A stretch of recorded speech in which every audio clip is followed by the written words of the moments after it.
Do Buddhists believe in God? It all depends on what you mean by God. If you think that God is an external object that you should worship, you should attach your thought to, you should be compassionate with, is the external protection that you want?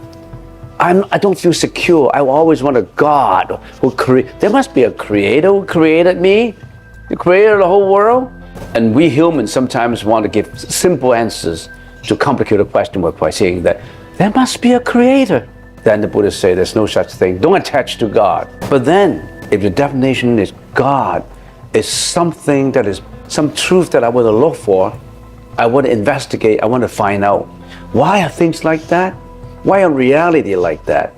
How come when I look at an object, this is the way I look at it? You know how when you look at an object, there are three ways to look at it. You know that? I look at a flower. There are three ways of any kind of object. There are generally three ways of looking at it. The first way of looking at it is looking at it as raw experience in itself. That's a flower. It's touchable, perceptible. It's raw experience. That's a flower. Nobody would say that it's a cow. That's a dog, right? It's a raw experience. It's a flower, right? So everything is raw experience that you experience. You contact. You can see, you can hear, you can feel, you can touch. But there are also objects that are simply created from the mind.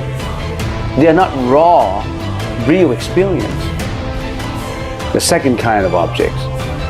If I give examples, I close my eyes, and then yesterday I met someone on the road, a Mr. Chan.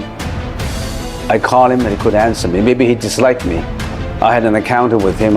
We don't feel peaceful about it. So you're creating Mr. Chan's images in your mind. Oh, tomorrow I'm going to meet my boss. I haven't finished my assignment. When I'm going to talk to my boss? All images. These are not actual raw experiences.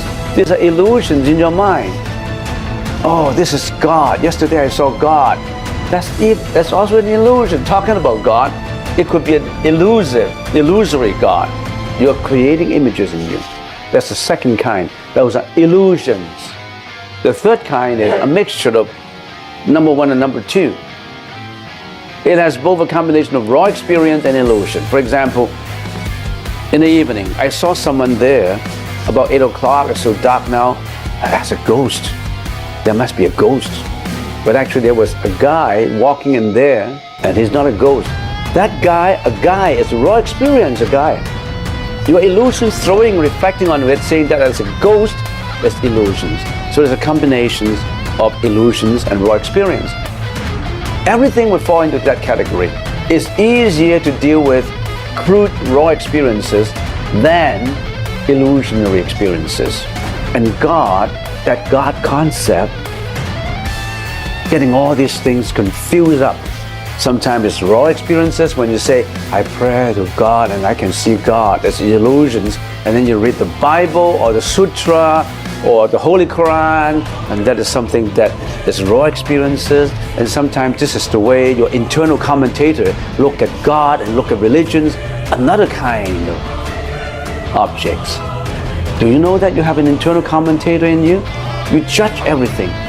That internal commentator putting on lenses, putting on glasses, tainted, distorted glasses when your internal commentator look at things. You always give commentary on everything.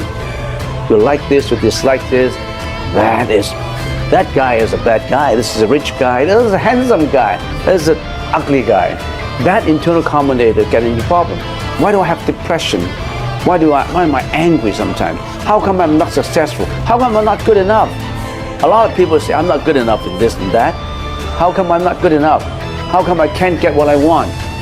You can write your own answer, and you can rewrite. Nobody can write your life better than you. The God is in you. You don't have to look for it. You have the God in you. Why are you still looking for God? You can rewrite your life with new agenda, with new hope, with a lot of aspiration, getting rid of all these garbages that you have. Start a new day, a new life, a new dawn. There's a song like that, I know. A new dawn, a new day, a new light. Get started.